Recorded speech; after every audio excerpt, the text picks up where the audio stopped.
Hi எல்லாருக்கும் வணக்கம். நம்ம அழகே அழகு சீரியலில் தங்கராஜ் வீட்டுக்கு வந்திருக்கிற நம்ம அழகுமதி கையில் ஒரு முக்கியமான ஒரு எவிடன்ஸ் ஒன்று கிடச்சிருக்கு. தங்கராஜை நடுநடுங்கி போகிற அளவுக்கு நம்ம அழகுமதி கையில் கிடச்சிருக்கிற அந்த எவிடன்ஸ் என்ன, அதை வச்சு அழகுமதி அடுத்த ஸ்டெப் என்ன எடுக்க போகிறாங்க தெரிஞ்சுக்கிறதுக்கு முன்னாடி இந்த வீடியோக்கு ஒரு லைக் போட்டுக்கோங்க. ஸோ பார்த்தீங்கன்னா இங்கேயே இந்த பேச்சு பேசுகிறீங்க, அந்த பொண்ணு உங்கள் மேலே எந்த ஒரு கம்ப்ளைண்ட்டுமே பண்ணல, ஆனாலும் இந்த பொண்ணை நீங்கள் வீட்டில் வச்சு என்னெல்லாம் பேசியிருப்பீங்க. இந்த பொண்ணோட கம்ப்ளைண்ட்டுக்கு நான் ஆக்ஷன் எடுக்க ஆரம்பிச்சேன்னா உங்கள் பையனோட வேலை போயிடும், ஒழுங்காக உங்கள் வீட்டுக்கு கூட்டிகிட்டு போய் பிரச்சனை பண்ணாமல் வாழ வைக்க பாருங்க அப்படின்னு இந்த இன்ஸ்பெக்டர் ராகவனுக்கும் லட்சுமிக்கும் அட்வைஸும் பண்ணி, என்னோட நம்பர் இருக்குதானம்மா, இந்த நம்பரை நீ எப்போ வேணால் கால் பண்ணலாம், இனி இவங்களால எந்த பிரச்சனை வந்தாலும் நீ எனக்கு கால் பண்ணுமா அப்படின்னு இந்த இன்ஸ்பெக்டர் தைரியமும் கொடுத்து நம்ம அழகுமதியை இந்த ராகவன் லட்சுமி கூட அனுப்பிச்சி வைக்கிறாங்க. இவங்களும் விதியே அப்படின்னு நம்ம அழகுமதியை வீட்டுக்கு கூட்டிகிட்டு போகிறாங்க. போகிற வழியில் கூட நம்ம குடும்பத்தை போலீஸ் ஸ்டேஷன் வரைக்கும் வர வச்சிட்டாலே, இவளாம் குடும்ப பொண்ணா, நம்ம முன்னாடி யாராவது தலை நிமிந்து பேசியிருப்பாங்களா, இப்படி எல்லாரையும் முன்னாடி இவ சந்து சிரிக்க வச்சிட்டாலே அப்படின்னு லட்சுமி புலம்பிக்கிட்டே வர, ரேவதி அமைதியாக வாமா வீட்டில் போய் பேசிக்கலாம் அப்படின்னு வீட்டுக்கும் கூட்டிகிட்டு போகிறாங்க. அங்கே போனால் நம்ம மலர் நம்ம மதி கூட பேசவே இல்லை, வீட்டுக்குள்ளே வானும் கூப்பிடலை, நம்ம மதி பேசணும்னு சொன்னால் கூட நம்ம மலர் காதிலே போட்டுக்க மாட்டேங்கிறாங்க. மாமா, நான் மதியை என் வீட்டுக்கு கூட்டிகிட்டு போகிறேன், சுரேஷ் அப்படியே அங்கேருந்து என் வீட்டுக்கு வந்துடட்டும், அவங்க 2-3 நாள் என் வீட்டிலே தங்கட்டும் அப்படின்னு சொல்லி ரேவதியை வச்சு மதியோட ட்ரெஸ் எல்லாம் பேக் பண்ணிவிட்டு மதியையும் தங்கராஜ் தான் வீட்டுக்கே கூட்டிகிட்டு போயிடுறாரு. நம்ம மதி மலர்கிட்ட போயிட்டு வரேன் அப்படின்னு சொன்னால் கூட நம்ம மலர் தலை நிமிந்து கூட மதியை பார்க்கவே இல்லை. ரொம்ப சோகத்தோட மதி கிளம்பி போக, அங்கே தங்கராஜோட அம்மா, இப்படி சண்டை போட்டுக்கிட்டே இருந்தால் எப்போ தான் நீங்கள் குடும்பம் நடத்த ஆரம்பிப்பீங்க அப்படின்னு மதியை கண்டிக்கிறதோடு இல்லாமல் தங்கராஜ் கிட்ட, நீ தான் ரேவதியை கல்யாணம் பண்ணி 2 பிள்ளையும் பெத்தாச்சு, இன்னும் எதுக்குடா மாமனாருக்கு மனசில் பிரச்சனை, மாமியாருக்கு உடம்புல பிரச்சனை அப்படின்னு அங்கே ஓடி ஓடி போய் நிற்கிற அப்படின்னு கண்டிக்கிறாங்க. உடனே தங்கராஜ், சுரேஷ் ரொம்ப நல்லவன்மா, அவனுக்கு கல்யாணம் பண்ணி வச்சதே நான் தான், அவனுக்கு நான் செய்யணும்மா, அவனுக்கு ஏதாவது ஒரு பிரச்சனைனா கண்டிப்பாக நான் போய் பார்ப்பேன் அப்படின்னு தங்கராஜ் சொல்ல, உடனே அவங்க அம்மா, அவனுக்கு கல்யாணம் தான் நின்று போச்சு இல்லை, அந்த கல்யாணம் நின்று போனதுக்கப்புறம் நீ எதுக்குடா ஒரு பொண்ணை பார்த்து கல்யாணம் பண்ணி வச்சு ஓடி ஓடி அவனுக்காக பார்த்துக்கிட்டு இருக்க, இவங்க கொஞ்சமாவது அதை பார்க்குறாங்களா அப்படின்னு மறுபடியும் பேசிக்கிட்டு இருக்கும்போது இன்னொரு பக்கம் நம்ம மதியை ரூமில் விட்டுட்டு, உனக்கு ஏதாவது வேணும்னா கூப்பிடு, நான் கீழே இருக்கேன் அப்படின்னு சொல்லி ரேவதி போயிடுறாங்க. நம்ம அழகுமதிக்கு மனசு ஃபுல்லாக மலரக்கா தான் கூட பேசலையே, நம்ம எதுவும் தப்பு பண்ணலையே, நம்ம மேலே இருக்க நியாயத்தை மலரக்கா கூட புரிஞ்சுக்கலைன்னா நம்ம போய் யார்கிட்ட சொல்ல முடியும் அப்படின்னு மலரையே நினச்சிக்கிட்டு இருக்காங்க. அந்த நேரத்தில் மறுபடியும் இந்த தங்கராஜ், அழகுமதி அழகுமதி கீழே வாம்மா, எல்லாரோடையும் உட்காந்து கலக்கலன்னு பேசுமா அப்படின்னு கூப்பிட்றாரு. நம்ம அழகுமதி தங்கராஜ் கூப்பிட்ட மரியாதைக்காக கீழே வராங்க.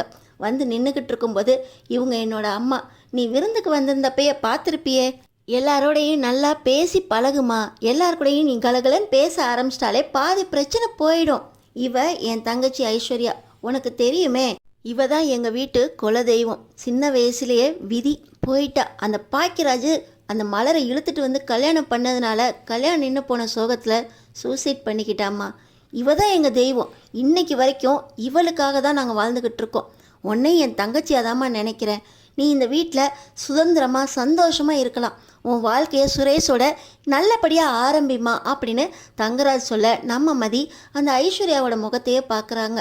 இவ்வளோ அழகான பொண்ணு, முகத்தை பார்த்தாலே தெரியுது நல்ல பொண்ணு, கள்ளங்கபடம் இல்லாத பொண்ணு, இவங்களுக்கெல்லாம் சாவு சீக்கிரம் வந்துடுது அப்படின்னு நம்ம மதி ஐஸ்வர்யாக்காக யோசிக்கிறான்.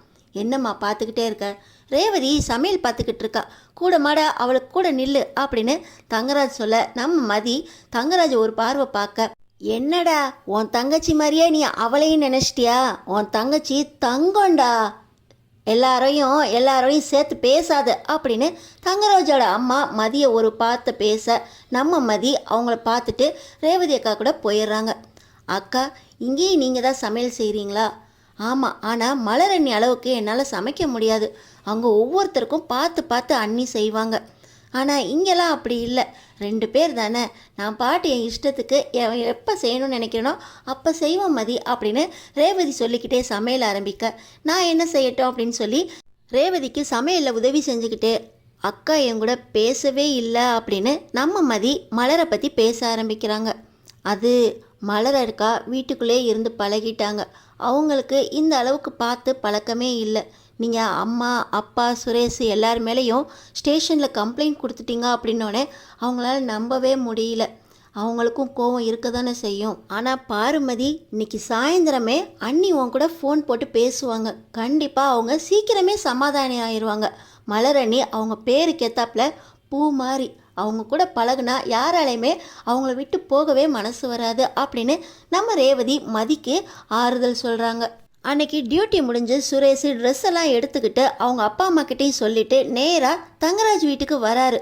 அம்மா, எனக்கு இங்கே போகவே இஷ்டம் இல்லை, ஏதோ மாமா சொல்லிட்டாரேங்கிறதுக்காக அவளோட நான் இருக்க போகிறேன் அப்படின்னு சொல்லி கோவத்தோடு தான் யோசிச்சுக்கிட்டே வீட்டுக்கு வராரு. தங்கராஜ் சுரேஷ் வீட்டுக்கு வந்ததும், வாடா மச்சான், உனக்காக தான் வெயிட் பண்ணிக்கிட்டு இருந்தேன், இவ்வளோ நேரம் ஆயிடுச்சா, உனக்கும் ஸ்டேஷனுக்கும் ரொம்ப தூரமா அப்படின்னு எல்லாத்தையும் பேசி முடிச்சுட்டு, போடா அக்கா சமையல் செஞ்சு வச்சுருக்கா, சாப்பிட்டுட்டு அடுத்த வேலையை பாரு அப்படின்னு சொல்லி, மதி சுரேஷ் வந்திருக்கான் பாருமா, சாப்பாடு எடுத்து வை அப்படின்னு தங்கராஜ் கூப்பிட நம்ம அழகுமதி எட்டி பார்க்குறாங்க. அக்கா நீ சாப்பாடு எடுத்து வை, நான் போய் ஃப்ரெஷ்அப் ஆகிட்டு வரேன் அப்படின்னு சொல்லி சுரேஷ் ரொம்ப கோவமாக போக நம்ம மதி இருக்கிற ரூமுக்கு தான் சுரேஷ் போகிறாரு. அங்கே போன உடனே செம்ம கோவத்தில், நீ கீழே போ, நான் என் ரூமில் என்ன பண்ணணுமோ பண்ணிக்கிறேன் அப்படின்னு சொல்லி மதியை கீழே போ சொல்லிட்டு சுரேஷ் டவலில் முகத்தெல்லாம் தொடச்சிட்டு ஃப்ரெஷ்அப் ஆகிட்டு கீழே வராரு. மதி நீ போய் சுரேஷுக்கு சாப்பாடு எடுத்து வை, நான் இங்கே சப்பாத்தி சுட்டு தரேன் அப்படின்னு ரேவதி மதிக்கிட்ட சொல்ல நம்ம மதி சுரேஷ் பக்கம் போக, அக்கா நீ எடுத்து வை அப்படின்னு ரேவதியை தான் கூப்பிட்றாரு. இப்படியே சாப்பிட்டு முடிச்சுட்டு நேராக ரூமுக்குள்ளே போக நம்ம மதி சுரேஷ் ரூமுக்குள்ளே போகலாமா என்ன அப்படின்னு யோசிச்சுக்கிட்டு இருக்கும்போதே, போமா இப்படி தான் புருஷன் பொண்டாட்டி பிரச்சனை அப்படின்னா அதை காலையில் பகல்லே முடிச்சிடணும், இதை நைட்டு வரைக்கும் கொண்டு போகக்கூடாது அப்படின்னு தங்கராஜ் மதிக்கு அட்வைஸும் பண்ணுறாரு. நம்ம மதி கோவமாக ஒரு பார்வையும் பார்த்துட்டு, அக்கா நான் மேலே போட்டுமா, எனக்கு ஏதாவது தனி ரூம் கிடைக்குமா அப்படின்னு கேட்க, இல்லை மதி, சுரேஷ் ரொம்ப நல்ல பையன், அவனை புரிஞ்சுக்கிட்டு வாழ்கிற பாரு, எந்த பிரச்சனையும் வராது, அம்மா அப்பா தான் ஒரு மாதிரி அப்படின்னு நம்ம ரேவதியும் சொல்லி நம்ம அழகுமதியை சுரேஷோட ரூமுக்கே அனுப்பியும் வைக்கிறாங்க. சுரேஷ் ஒரு பக்கமாக திரும்பி ரொம்ப கோவமாக இருக்க நம்ம அழகுமதி அங்கே வர, நீ என் பக்கத்தில் படுக்காதடி, எங்கள் அப்பா அம்மாவை ஸ்டேஷன் வரைக்கும் கூப்பிட்டு வந்துட்டில, என் மேலே கம்ப்ளைண்ட் கொடுக்குற அளவுக்கு உனக்கு என்ன ஒரு நெஞ்சில் தைரியம், நீ நினச்சதெல்லாம் நடக்குது, அந்த திமிரில் தானே நீ ஆடிக்கிட்டு இருக்க, அந்த திமிரை எப்படி அடக்கணும்னு எனக்கு தெரியும் அப்படின்னு சுரேஷ் ரொம்ப கோவமாக நம்ம அழகுமதி கிட்ட பேச, நான் எந்த திமிருத்தனமும் பண்ணல, நீங்கள் ஃபோனில் ரொம்ப கோவமாக பேசுனீங்க, வீட்டை விட்டு விரட்டிங்க, அடிக்க கை வாங்கினதோடு இல்லாமல் கொலை பண்ணிடுவேன்னு மிரட்டுறீங்க, அவர் அடியால் கூட இந்த அளவுக்கு பொண்டாட்டிக்கிட்ட கோவமாக நடந்துக்க மாட்டான், எனக்கு அதனால தான் போலீஸ் ஸ்டேஷனில் கம்ப்ளைண்ட் கொடுக்கலான்னு வந்தேன், மிச்சப்படி உங்கள் வீட்டுக்கு வரணும்னோ உங்கள் குடும்பத்தோடு சேர்ந்து வாழணுன்னா எனக்கு எந்த ஆசையும் இல்லை அப்படின்னு நம்ம மதி சொல்ல, தெரியும்டி நீ வீட்டுக்கு வந்து இதை தான் பேசுவேன்னு எனக்கு தெரியும், என் குடும்பத்தோட என்னைக்கு நீ ஒத்து வரணும்னு நினச்ச, எதையாவது பிரச்சனை ஆரம்பித்து போலீஸ் ஸ்டேஷனில் போய் கம்ப்ளைண்ட் பண்ணி என் வாழ்க்கையை கெடுக்கணும்னு தானே இருக்க, இப்போ மாமா வீட்டுக்கு வந்திருக்க, இங்கே எதுவும் பிரச்சனை பண்ணிடாத, எங்கள் மாமா எங்கள் வீட்டுக்கே தெய்வம் மாதிரி அப்படின்னு சொல்லி சுரேஷ் இருக்க, உங்கள் மாமாவை பற்றி தான் எனக்கு தெரியுமே, நீங்கள் சொல்லி தான் தெரியணுமா அப்படின்னு நம்ம அழகுமதி ஆரம்பிச்சிட்டு இருக்கும்போதே சுரேஷுக்கு ரொம்ப கோபம் வந்துடுது. நேராக மதியோட கழுத்தை பிடிச்சி, அமைதியாக இருடி பேசாமல், எனக்கு உன் முகத்தை பார்க்கவே பிடிக்கல அப்படின்னு கழுத்தை பிடிச்சி நெரிச்சு அப்படியே பீரோ பக்கம் கொண்டு போக நம்ம மதி அந்த பீரோவில் அப்படியே சாய உள்ளே இருக்க துணிமணி எல்லாம் கீழே விழுது. அதோடு சேர்த்து நம்ம அழகுமதி மேலே ஒரு ரிப்போர்ட்டும் விழுவுது. பேசாமல் தூங்குற வழியை பாரு அப்படின்னு சொல்லிட்டு சுரேஷ் ரொம்ப கோவமாக போய் படுத்துடுறாரு. நம்ம அழகுமதி அப்படியே குத்த வச்சு உட்காந்துருக்க அவங்க கையில் அந்த ரிப்போர்ட்டை எடுத்து பார்க்குறாங்க. அதில் போஸ்ட்மார்ட்டம் ரிப்போர்ட்டுன்னு இருக்குது. இது யாரோட போஸ்ட்மார்ட்டம் ரிப்போர்ட் அப்படின்னு நம்ம அழகுமதி பிரித்து பார்க்குறாங்க. பார்த்தா அதில் பேர் ஐஸ்வர்யான்னு இருக்குது. அப்போ தான் தங்கராஜ் சொன்னது ஞாபகம் வருது. என் தங்கச்சி ஐஸ்வர்யா இந்த வீட்டுக்கே குலதெய்வம் மாதிரி, மனசில் அவ்வளோ ஆசையோட சூசைட் பண்ணிக்கிட்டா அப்படின்னு சொன்னது ஞாபகம் வர, எப்படி இறந்தாங்க அப்படின்னு அந்த ரிப்போர்ட்டை எடுத்து படிக்க ஆரம்பிக்கிறாங்க. பார்த்திங்கன்னா அந்த ரிப்போர்ட்டில் ஐஸ்வர்யா இறப்பிற்கு காரணம் அவங்க உடம்புல இருந்த பூச்சி மருந்து தான் காரணம் அப்படின்னு இருக்குது. நம்ம அழகுமதி இவங்க சூசைட் பண்ணதுக்கு மருந்து குடிச்சு தான் இறந்துருக்காங்களா அப்படின்னு அவங்களுக்காக பரிதாபப்படுறாங்க. அடுத்த நாள் பொழுது விடியுது. சுரேஷ் வழக்கம் போல் அவர் கிளம்பி டியூட்டிக்கும் கிளம்பிடுறாரு. நான் உங்கள்கிட்ட ஒரு நிமிஷம் பேசணும் அப்படின்னு நம்ம மதி கூப்பிட, உங்ககிட்டலாம் பேசுகிறதுக்கு ஒன்றுமே இல்லை, இருந்தமா போனமான்னு இருக்கணும், மாமா கிட்டேயோ என்கிட்டயோ பேசுகிற வேலை வச்சுக்கிட்டீங்கன்னா நீ ஏதாவது பிரச்சனையை ஆரம்பிச்சப்ப அப்படின்னு சொல்லிட்டு சுரேஷ் ரொம்ப கோபமாக பேச, உங்கள் மாமாவோட தங்கச்சி ஐஸ்வர்யா எப்படி இறந்தாங்க அப்படின்னு கேட்குறாங்க. என்னடி புதுசாக அடுத்த அக்கறை, அவங்க சூசைட் பண்ணி இறந்துட்டாங்க, உனக்கு தெரியாதா? மலர் நீ சொல்லலையா அப்படின்னு சொல்ல, எப்படி சூசைட் பண்ணாங்க அதெல்லாம் எனக்கு ஞாபகம் இல்லை. அண்ணன் கல்யாணத்துக்கு அப்புறம் அவங்க கோவத்தில் சூசைட் பண்ணி இறந்துட்டாங்க. அப்போல்லாம் மாமா எவ்வளோ அழுதுருப்பாங்க தெரியுமா? மாத கணக்கில் வருஷ கணக்கில் இன்னும் கூட நினச்சிக்கிட்டே தான் இருப்பாங்க. நம்ம தான் ட்ரிப்பு போயிருந்தோமே, அங்கே கூட பார்த்துருப்பியே மாமா எந்த அளவுக்கு கோவமாக இருந்திருந்தா அண்ணனோட கழுத்தை பிடிச்சி நெரிச்சிருப்பாருன்னு. கொஞ்சம் கொஞ்சமாக ஏதாவது ஒரு டாபிக் எடுத்து என்கிட்ட பேசலான்னு பார்க்குறியா? அதெல்லாம் நடக்கவே நடக்காது, நீ போ அப்படின்னு சொல்லி சுரேஷ் சொல்லிவிட்டு ரேவதிக்கிட்டையும் சொல்லி மாமாக்கிட்டையும் சொல்லிட்டு அவர் டியூட்டிக்கு கிளம்பிடுறாரு. இன்னொரு பக்கம் பார்த்திங்கன்னா நம்ம மதி 3 நாள் லீவ் சொல்லியிருக்கேன்க்கா, நான் அதனால் உங்கள் கூட வேலை செய்கிறேன் அப்படின்னு ரேவதி கூட வந்து பேச ஆரம்பிச்சுக்கிட்டு இருக்காங்க. நம்ம ரேவதி மலர் கூட பேசிக்கிட்டு இருக்காங்க. அந்த நேரத்தில் நம்ம மதி முகத்தில் அவ்வளோ சந்தோஷம். ஏன்னு பார்த்தீங்கன்னா நம்ம ரேவதி பேசிக்கிட்டு இருக்குது மலரணி கூட. பார்த்த உடனே அக்கா நானும் பேசட்டுமா அப்படின்னு சொல்லி மலர் கூட ஃபோனில் வீடியோ கால் போகிறாங்க. பார்த்திங்கன்னா மதியை பார்த்த உடனே நம்ம மலர் முகத்தை தொங்க போட, அக்கா என் மேலே எந்த தப்பும் இல்லைங்க்கா, ஒருத்தரை போட்டு மறுபடியும் மறுபடியும் மிதிச்சுக்கிட்டே இருந்தா என்ன தான் பண்ணுறது, அதனால தான்க்கா நான் ஸ்டேஷனுக்கு போயாவது நியாயம் கிடைக்குமான்னு அங்கே போயிட்டேன் அப்படின்னு நம்ம மதி சொல்கிறாங்க. இல்லை மதி, உன் மேலே எனக்கு எந்த கோவமும் இல்லை, இந்த அளவுக்கு ஒரு தைரியமான பொண்ணு, உன் முகத்தை பார்த்து என்னால் பேச முடியல மதி அப்படின்னு மலர் சொல்ல, என் கூட நீங்கள் முகத்தை பார்த்து பேசுங்கக்கா, எனக்கு நீங்கள் கொடுக்குற தைரியந்தாங்க்கா, நீங்களே அந்த வீட்டில் வாழும்போது உங்களுக்காக நான் எதாவது செய்யணும்னு நினைக்கிறேன் அப்படின்னு 2 பேரும் சமாதானம் பேச, போதும் மதி நீ இன்னும் காலையிலேருந்து சாப்பிடு அப்படின்னு சொல்லி ரேவதி பக்கத்தில் உட்கார வச்சு மதி கூட பேசிக்கிட்டு இருக்கும்போது, அக்கா எனக்கு ஒன்று தெரியணும், பாக்கியராஜ் மாமாவை அந்த அளவுக்கு ஐஸ்வர்யா காதலிச்சாங்களா அப்படின்னு மதி கேட்குறாங்க. எனக்கும் ரொம்ப தெரியாது மதி, தங்கராஜ் தான் பொண்ணு கொடுத்து பொண்ணு எடுக்கலாம் அப்படின்னு அண்ணனும் கல்யாணத்தையும் என் கல்யாணத்தையும் ஒன்றா பேசியிருந்தாங்க. ஆனால் அண்ணன் அதுக்கு முன்னாடியே மலரக்காவை பற்றி 2 குடும்பத்துலேயும் சொன்னாங்க. இவங்க 2 பேருமே காது கொடுத்து கேட்கவே இல்லை. அதில் தான் பாக்கியராஜ் அண்ணன் மலரண்ணியை கல்யாணம் பண்ணிட்டு வந்துட்டாங்க. இவங்க கல்யாணம் நின்று போச்சுங்கிற சோகத்தில் சூசைட் பண்ண தான் சொல்கிறாங்க. அப்படி இருந்தும் இவர் எனக்கு கல்யாணம் பண்ணிக்கிட்டாரு, அதனால தான் அவருக்கு இந்த வீட்டில் இவ்வளோ மரியாதை. இவர் ஒரு வார்த்தை சொன்னால் அவங்க குடும்பத்தில் எல்லாருமே கேட்பாங்க அப்படின்னு நம்ம ரேவதி சொல்லிக்கிட்டு இருக்கும்போது, இவங்க எப்படி சூசைட் பண்ணி இறந்தாங்க அப்படின்னு கேட்க, முதல்ல எங்கள் குடும்பம் வேறொரு வீட்டில் இருந்தாங்க. அந்த வீட்டில் ஒரு ரூம் ஒன்று இருக்குது, அந்த ரூமில் தான் தூக்கில் தொங்குனதா என் வீட்டுக்கார் சொன்னார் அப்படின்னு ரேவதி சொல்கிறாங்க.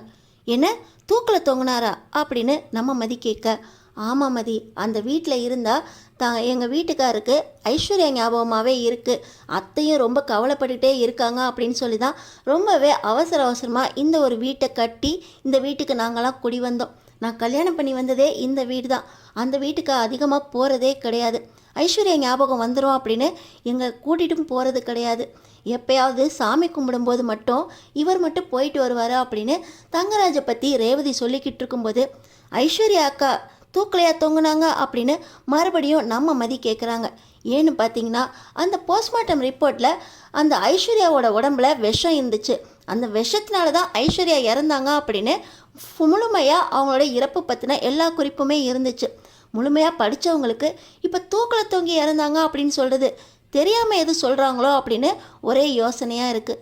இப்போ நம்ம மதி சாப்பாடும் சாப்பிட்டு முடிச்சதுக்கப்புறம் தங்கராஜ் அம்மா கிட்டே போகிறாங்க. அவங்க மனசில் ஒரே குழப்பம், இதை எப்படி யார்கிட்ட கேட்குறதுன்னு தெரியல. தங்கராஜ் அம்மாவும் தங்கராஜ் மாதிரியே பேசினா நம்மளால் உண்மை தெரிஞ்சுக்க முடியாது, நமக்கு மட்டும் ஏன் இவ்வளவு குழப்பம், எங்கே போனாலும் நம்ம கையில் ஒரு பிரச்சனை வருதே அப்படின்னு நம்ம அழகுமதி கேட்கலாமா வேண்டாமான்னு யோசிச்சுக்கிட்டே அந்த அம்மா பக்கத்தில் போய் உட்காடுறாங்க. வாமா அழகுமதி, போலீஸ் ஸ்டேஷனுக்கெல்லாம் கூட்டிகிட்டு போயிட்டு வந்திருக்க குடும்பத்தை அப்படின்னு ஆரம்பிக்கிறாங்க தங்கராஜோட அம்மா. அது அம்மா அது ஒன்றும் இல்லை, அந்த வீட்டில் ரொம்ப பேசிட்டாங்க அப்படின்னு மதி சொல்ல, தெரியும் என் பிள்ளை அந்த குடும்பத்துக்கு நான் ஓடி ஓடி உழைப்பான், யாரையுமே கெட்டதுன்னு சொல்லவே மாட்டான், அப்படிப்பட்டவங்களையும் கெட்டவங்கன்னு சொல்லாமல் நல்லவங்கன்னு சொல்லியே அவங்கள வளர்த்து விட்டுட்டான். அவங்களுக்கும் வாய் ரொம்ப பெருசுன்னு தெரியும், உன்னையும் ரொம்ப பேசியிருப்பாங்க தான், நீ அவங்களுக்கு ஏற்ற மருமக தான் நினைக்கிற அப்படின்னு இந்த தங்கராஜோட அம்மா சொல்ல, சரிதாங்கம்மா, எங்கள் அம்மாவும் ரொம்ப நல்லவங்க அப்படின்னு பேச ஆரம்பிச்சுக்கிட்டே, எனக்கு ஒரு தங்கச்சி இருக்கா, அவள் பேர் அறிவுமதி அப்படின்னு சொல்ல, இந்த வீட்லேயும் மகாலட்சுமி இருந்தா, அவள் பேர் ஐஸ்வர்யா, அவள் தான் தூக்கில் தொங்கிட்டாளே அப்படின்னு ஆரம்பிக்க, தூக்கில் தொங்கினாங்களா இறந்தாங்க அப்படின்னு மறுபடியும் நம்ம மதி கேட்க, ஆமாம்மா அவள் இந்த வீட்டோட ஐஸ்வர்யம், அவள் போய் சேர்ந்துட்டா அப்படின்னு ரொம்ப சோகமாக ஐஸ்வர்யா பற்றி பேசினோன்னே தங்கராஜோட அம்மா எந்திரிச்சு போயிடுறாங்க. எல்லாருமே தூக்கில் தொங்குனதா சொல்கிறாங்க. ஆனால் போஸ்ட்மார்ட்டம் ரிப்போர்ட்டில் உடம்புல விஷம் இருக்குன்னு தெரிஞ்சிருக்கு. அப்போது இது கொலை தான், தற்கொலை கிடையாது அப்படின்னு ஒரு முடிவுக்கு வந்துடுறாங்க நம்ம அழகுமதி. ஐஸ்வர்யாவை எதுக்காக கொலை பண்ணாங்க, ஏன் கொலை பண்ணிட்டு அவங்க இறப்பை தற்கொலையாக மாற்றினாங்க, இதுக்கும் தங்கராஜுக்கும் ஏதாவது சம்மந்தம் இருக்குமா அப்படிங்கிற அளவில் நம்ம அழகுமதி அன்னைக்கு ஃபுல்லாக யோசிச்சுக்கிட்டே இருக்க. உனக்கெலாம் தூக்கமே வராதடி அப்படின்னு சொல்லிட்டு சுரேஷ் ஒரு பக்கமாக திரும்பி படுத்துடுறாரு. ஆனால் நம்ம அழகுமதியோட யோசனை ஃபுல்லாக அவங்க சூசைட் பண்ணாங்களா, கொலை செய்யப்பட்டாங்களா, இந்த சின்ன வயசில் கொலை செஞ்சாங்கன்னா அவங்களுக்குலாம் ஈவு இறக்கமே கிடையாது. இந்த கொலை பண்ணவங்கள கண்டிப்பாக ஜெயிலில் பிடிச்சி போடணும், சரியான தண்டனை வாங்கி கொடுக்கணும் அப்படின்னு நம்ம அழகுமதி யோசிச்சுக்கிட்டே இருக்காங்க. அடுத்த நாள் காலையில் தங்கராஜை பார்க்குறாங்க நம்ம அழகுமதி. என்னம்மா 2 நாள் வீட்டில் இருந்தாச்சு, எப்படி இருந்துச்சு எங்கள் வீடு, நீ சுரேஷோட கொஞ்சம் பேசி பழக ஆரம்பிச்சிட்டியா, 2 பேரும் பேசுகிறதுக்காக தானே இந்த வீட்டில் கூட்டிகிட்டு வந்தேன், நீ இந்த வீட்டில் ரொம்ப சுதந்திரமாக இருக்கலாம் அப்படின்னு மறுபடியும் தங்கராஜ் ஆரம்பிக்க, உங்கள் தங்கச்சி ஐஸ்வர்யா இறந்து போனது ரொம்ப வருத்தமாக இருக்கா அப்படின்னு நம்ம அழகுமதி ஆரம்பிக்கிறாங்க. ஆமாம்மா, என் தங்கச்சியை பற்றி யாரும் பேச வேண்டாம், அப்புறம் எனக்கு அந்த நாள் ஃபுல்லாகவே ஓடாது அப்படின்னு தங்கராஜ் பேச, அவங்க எப்படி இறந்தாங்க அப்படின்னு நம்ம மதி கேட்க, அவள் பாக்கியராஜ் மேலே அவ்வளோ ஆசை வச்சுருந்தா, அந்த ஆசையெல்லாம் புரிஞ்சுக்காம அந்த பாக்கியராஜ் பண்ண வேலையால் என் தங்கச்சி தூக்கில் தொங்கிட்டா. அந்த வீட்டில் இருந்தால் என்ன எங்கள் அம்மாவும் நானும் யோசிச்சுக்கிட்டே இருக்கமேன்னு தான் இந்த வீட்டுக்கு வந்தோம் அப்படின்னு மறுபடியும் தங்கராஜ் சொல்ல, தூக்கில் தொங்கி இறந்தாங்களா, இந்த போஸ்ட்மார்ட்டம் ரிப்போர்ட் யாருதுன்னு தெரியுதா உங்களுக்கு அப்படின்னு நம்ம அழகுமதி பார்க்க, என் தங்கச்சி ஐஸ்வர்யாவோட போஸ்ட்மார்ட்டம் ரிப்போர்ட், இது எப்படி உன் கையில் கிடச்சிச்சு அப்படின்னு தங்கராஜ் ரொம்பவே பதட்டமாயிடுறாரு. இந்த போஸ்ட்மார்ட்டம் ரிப்போர்ட்டில் என்ன எழுதியிருக்கு தெரியுமா அப்படின்னு நம்ம மதி தங்கராஜ்கிட்ட கேட்க, இந்த ரிப்போர்ட் உன் கையில் எப்படி கிடச்சிச்சா அப்படின்னு அதை தங்கராஜ் பிடுங்க போக, அப்போ இதுக்கும் உங்களுக்கும் என்ன சம்மந்தம், உங்கள் தங்கச்சி இறப்பில் ஏதோ ஒரு மர்மம் இருக்குது, ஏன் மறைக்கிறீங்க அப்படின்னு நம்ம அழகுமதி ரொம்ப தைரியமாக தங்கராஜ்கிட்ட கேள்வி கேட்க, தங்கராஜ் அந்த ரிப்போர்ட்டை பிடுங்க போக முடியாமல் அழகுமதியை அடிக்கவே போக அந்த நேரத்தில் ரேவதி வந்துடுறாங்க. என்ன நடக்குது இங்கே அப்படின்னு நம்ம மதிக்கிட்ட ரேவதி போக, அக்கா எனக்கு ஒரு உண்மை தெரிஞ்சாகணும், ஐஸ்வர்யா எப்படி இறந்தாங்க, உங்கள் வீட்டுக்காரருக்கும் ஐஸ்வர்யா இறப்புக்கும் என்ன சம்பந்தம் அப்படின்னு கேள்வி கேட்க ஆரம்பிக்கிறாங்க. அந்த நேரத்தில் ஸ்டேஷனுக்கு கிளம்புற சுரேஷும் அங்கே வர, இங்கே என்ன நடக்குது, இங்கே நீ பிரச்சனையை கிளப்ப ஆரம்பிச்சிட்டியா, மாமா கிட்ட என்னடி பிரச்சனை பண்ணிக்கிட்டு இருக்கா அப்படின்னு சுரேஷ் ரொம்ப கோபமாக வர, அந்த ரிப்போர்ட்டை முதல்ல அவகிட்ட வாங்கடா அப்படின்னு தங்கராஜ் சுரேஷ் கிட்ட சொல்ல, சுரேஷ் மதிக்கிட்ட போக, எனக்கு ஒரு உண்மை தெரிகிற வரைக்கும் இந்த ரிப்போர்ட் யாருக்கும் கிடைக்காது, பிரச்சனை பண்ணுறேன்றீங்களே, அந்த பிரச்சனைக்கு மூல காரணமாக இருக்குது யார் தெரியுமா, ஐஸ்வர்யா இறப்புக்கு யார் காரணம்னு நீங்கள் கண்டுபிடிச்சிங்களா, ஒரு போலீஸ்காரனா முதல்ல அதை கண்டுபிடிங்க அப்படின்னு சொல்லி நம்ம சுரேஷுக்கு ஆர்டர் போடுறாங்க நம்ம அழகுமதி.